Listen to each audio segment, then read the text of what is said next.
오늘은 4월 18일 사무엘하 5장 1절부터 12절입니다. 1절부터 읽을게요. 이스라엘의 모든 지파가 헤브론에 이르러 다윗에게 나와 이르되 보소서 우리는 왕의 한 골육이니이다. 전에 곧 사울이 우리의 왕이 되었을 때에도 이스라엘을 거느려 출입하게 하신 분은 왕이시었고 여호와께서도 왕에게 말씀하시기를 네가 내 백성 이스라엘의 목자가 되며 네가 이스라엘의 주권자가 되리라 하셨나이다 하니라. 이에 이스라엘 모든 장로가 헤브론에 이르러 왕에게 나오매 다윗 왕이 헤브론에서 여호와 앞에 그들과 언약을 맺음에 그들이 다윗에게 기름을 부어 이스라엘 왕으로 삼으니라.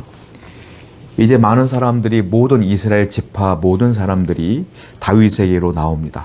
그리고 다윗을 기름 부어서 왕으로 세웁니다. 이제 드디어 왕이 되는 장면을 보게 되는 것이죠. 그런데 이들이 고백하는 장면이 있어요. 여기 보면 내 백성 이스라엘의 목자가 되며 네가 이스라엘의 주권자가 되리라 하셨나이다. 하나님께서 백성들에게 그렇게 말했다는 거예요. 저 왕 다윗은 이스라엘의 목자가 될 것이며 주권자가 될 것이다 라고 말했고 당신은 여전히 우리의 목자가 되시니 우리의 왕이 되소서라고 기름 부은 장면이에요. 자, 왕은요, 고대사의 왕은요, 백성들 위에 군림하는 것이 왕이에요. 그런데 다윗은요, 다른 왕이야. 군림하는 자가 아니라 목자가 된다 이렇게 표현하고 있어요. 다윗은 여전히 백성들이 볼 때도 그들을 군림하는 자가 아니라 목자처럼 인도하는 자로 보여졌기 때문에 목자라고 표현하는 거예요. 자, 다윗은 누구를 닮았을까요? 다윗은 도망 다닐 때 하나님의 은혜를 입을 때에 하나님의 그를 인도하는 걸 늘 경험했던 사람이 다윗이었어요. 그래서 다윗의 왕의 모든 것들은 누구한테 배웠냐면 하나님한테 배운 거예요. 왕이라는 것은 군림하는 것이 아니라 하나님이 날 인도하신 것처럼 어려울 때 힘들 때 길을 보여주며 함께 가는 인도하는 목자와 같은 것이구나라는 걸 다윗이 깨달았다라는 것이죠. 여러분, 그렇습니다. 다윗은 시간이 흐르면서 바로 왕이 될 수는 없었어요. 왜? 아직 부족했기 때문에. 그 부족한 게 뭐냐면 다윗은 그 연단의 시간을 통해서 하나님을 닮아가기 시작한 거예요. 그래서 때가 되어서 하나님은 그를 왕으로 세우신 것이다 라는 거죠. 성도 여러분, 우리 또한 다윗처럼 하나님을 닮아가야 된다라는 거예요.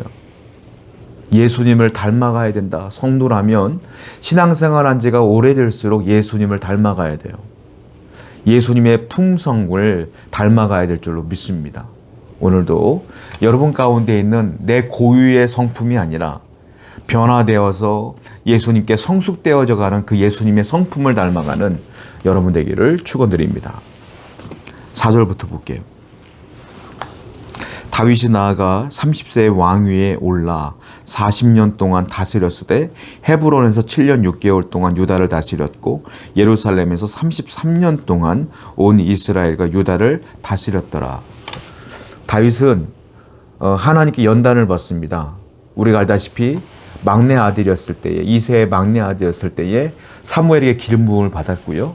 그 이후에 골리앗과 싸움도 있었죠. 그때까지만 해도 왕이 바로 될 줄 알았어요. 근데 어떻게 됐죠? 사울 왕이 다윗을 죽이려고 해서 도망자로 살았습니다. 블레셋으로 2번이나 도망갔고요.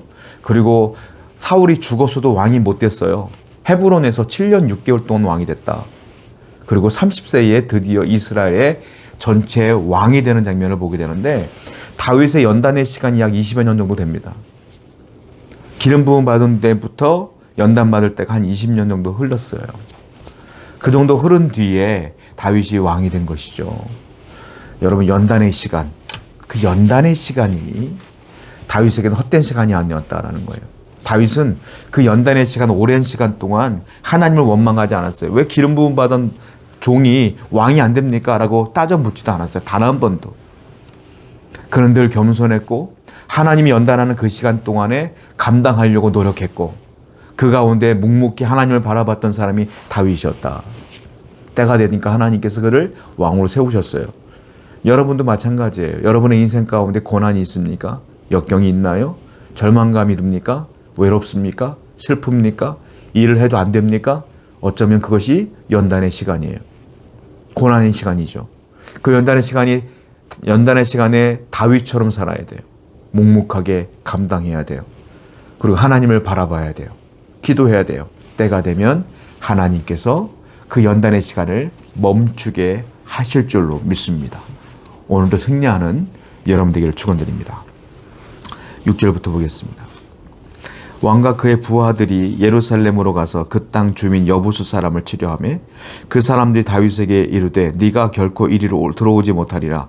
맹인과 다리 저는 자라도 너를 물리치리라 하니 그들 생각에는 다윗이 이리로 돌아오지 못하리라 하미니 다윗이 시온 산성을 빼앗으니 이는 다윗성이라.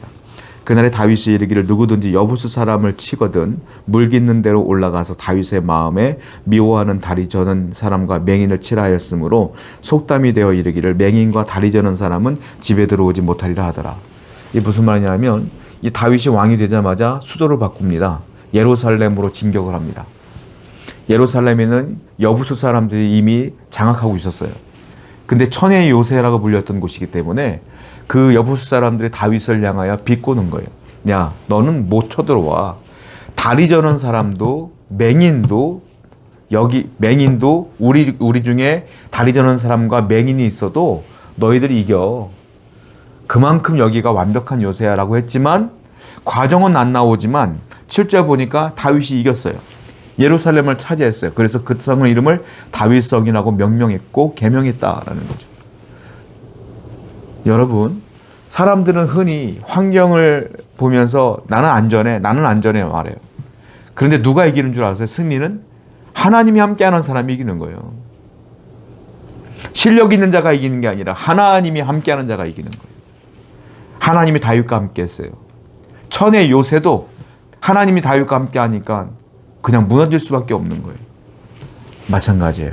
하나님이 여러분과 함께 하심을 믿으시기 바랍니다. 그러면 세상이 여러분들을 감당할 수가 없어요. 늘 하나님과 함께하는 그 동행하는 축복을 누리시길 바랍니다. 10절입니다. 만군의 하나님 여호와께서 함께 계시니 다윗이 점점 강성하여 가니라.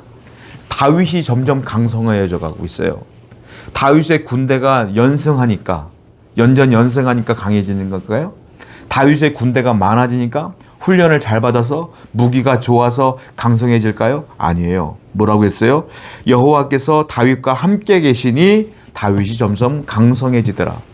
하나님이 함께하는 사람은 점점 강성해집니다. 하나님이 여러분과 함께 하시면 어제보다 오늘이 강성할 것이고 오늘보다 내일이 강성해질 거예요. 하나님이 함께하는 사람은 점점 잘 될 줄로 믿습니다. 그 사실을 믿고 오늘도 소망하며 살아가시길 바라요. 11절입니다.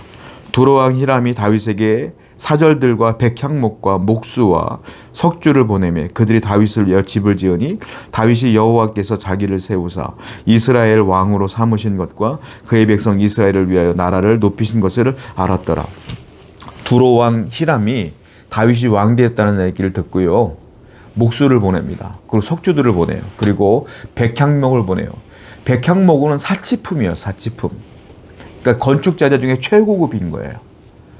두로가 어디 있는 곳이냐면 해상무역을 하는 곳입니다. 그 왕 히람이 다윗을 인정한 거예요. 이 두로는 부자예요. 해상무역을 하다 보니까. 그 사람이 인정한 거야. 다윗은 주위 사람들에게 인정받기 시작합니다. 자, 다윗이요 뭐라고 했냐? 12절에 보니까 다윗이 여호와께서 자기를 세우사 이스라엘의 왕으로 세우시다 이거를 깨달아요. 이미 알고 있었지만 두로왕 히람이 이렇게 백향목을 보내고 목수들을 보내요. 다윗의 집을 건축하게 하는 것을 보면서 또 한 번 깨닫는 거예요. 다윗은 자기의 힘으로 왕 되지 않았음을 알아요. 하나님의 은혜로다라는 걸 또 깨달아요. 늘 깨달아. 다윗은 늘. 여러분, 성도는 하나님의 은혜를 사소한 것에서부터 늘 깨달아야 돼요. 다윗은 순간순간 매일매일 깨달아. 그러니까 하나님의 은혜를 잊지 못하는 거예요. 그러니까 늘 겸손한 거예요. 성도 여러분, 오늘도 여러분들이 하루 24시간 보낼 때에 하나님의 은혜가 없을 때가 없을 거예요. 시시때때로 순간순간마다 하나님의 은혜로 우린 살아가는 것이다. 이 사실을 기억하여 하나님의 은혜 가운데 겸손하시는 여러분 되기를 축원드립니다. 기도합시다. 하나님의 은혜는 언제나 우리와 함께 하십니다. 그러므로 늘 겸손하여 하나님만 바라보고 의지하며 살게 하여 주옵소서. 예수님의 이름으로 기도드렸습니다. 아멘.